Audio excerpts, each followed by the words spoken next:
কারণ এরকম মা, এরকম একটা ব্যক্তি আর বড়ই আবার জন্ম করা কঠিন।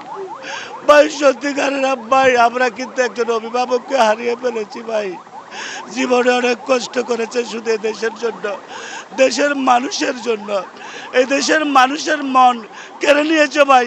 আমাদের এলাকাতে অনেক গরিব মানুষ আছে, শুধু এক নজর শুধু চায় না নামাজ পড়ার জন্য। আমারও আর্থিক সমস্যা, সেজন্য আমি এসেছি কালকে খবর শুনে সাথে সাথে শুধু দোয়া করার জন্য। দেশবাসীর কাছে অনুরোধ করতেছি, আমিও দোয়া করতেছি দেশনেত্রী বেগম খালেদা জিয়ার জন্য। সবাই দোয়া করবেন। আসলে আমরা কি হারিয়েছি সেটা এক কথায় বলা সম্ভব না। বাংলাদেশের সাবেক 3বারের সফল প্রধানমন্ত্রী, বিএনপি চেয়ারপারসন দেশনেত্রী বেগম খালেদা জিয়া, উনি হচ্ছেন আমাদের আবেগ, অনুভূতি আর ভালোবাসার কেন্দ্রবিন্দুতে সকল সময় অবস্থান করেছেন। উনি শুধুমাত্র বিএনপি চেয়ারপারসন ছিলেন, বিষয়টি এরকম নয়।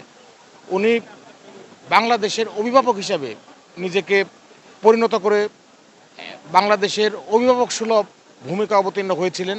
বাংলাদেশের প্রথম নারী প্রধানমন্ত্রী, আপসের নেত্রী, যিনি দেশের জন্য, দেশের জনগণের জন্য কখনো স্বৈরাচারের সাথে আপোষ করেন নাই। উনি চাইলেই ওনার পৃথিবীর যে কোনো রাষ্ট্রে উনি ওনার স্বাস্থ্য চিকিৎসা নেওয়ার জন্য, ভালো থাকার জন্য উনি দেশ ছেড়ে চলে যেতে পারতেন। উনি দেশের জন্য, দেশের মানুষের জন্য কখনো আপোষ করেন নাই। দেশের মাটিতেই উনি ছিলেন। ময়মনসিংহ থেকে আসছি। দেশনেত্রী, আপসীর নেত্রী মরহুমা বেগম খালেদা জিয়ার প্রতি ছোট থেকে একটা আবেগ ছিল, ওনার প্রতি একটা ভালোবাসা ছিল। এই আবেগ এবং ভালোবাসার টানে ভোর 4টায় রওনা হয়েছি ময়মনসিংহ গফরগাঁও থেকে, সকাল 10টায় এখানে আসছে আর কি। যিনি বাংলাদেশকে স্বাধীনতা সার্বভৌমত্ব রক্ষা করার জন্য জীবন এবং যৌবন বিলিয়ে দিয়ে এদেশে গণতন্ত্র, মানবাধিকার, বহুদলীয় রাজনৈতিক ব্যবস্থাকে রাহুগ্রাস থেকে মুক্ত করার জন্য যুগ যুগ সংগ্রাম করেছেন সেই নেত্রী। আপামর বাংলাদেশে 20 কোটি মানুষের আশা আকাঙ্ক্ষার প্রতীক ছিল 3বারের প্রধানমন্ত্রী, সাবেক প্রধানমন্ত্রী দেশনেত্রী বেগম খালেদা জিয়ার আত্মার মাগফিরাত কামনা করার জন্য ছুটে এসেছি সুদূর মুন্সিগঞ্জ থেকে। আজকে গোটা জাতি শোকাহত, আমরা বাকরুদ্ধ, আমাদের মুখে কোনো ভাষা নেই।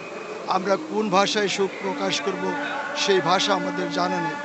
আজকে আমার মনে হয় বিশ্বের ইতিহাসে আর একটি রেকর্ড সৃষ্টি হয়েছিল।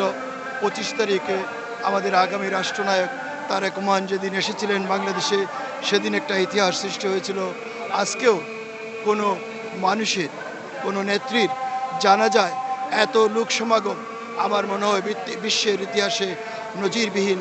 বিশ্বের ইতিহাসে সমস্ত রেকর্ডকে আমার মনে হয় এই আজকের এই জানাজা ভঙ্গ করে দিয়েছে। আমি দেশবাসীর কাছে আমার এলাকার জনগণের পক্ষ থেকে বেগম খালেদা জিয়ার শোক সংশ্লিষ্ট পরিবারের প্রতি গভীর শোক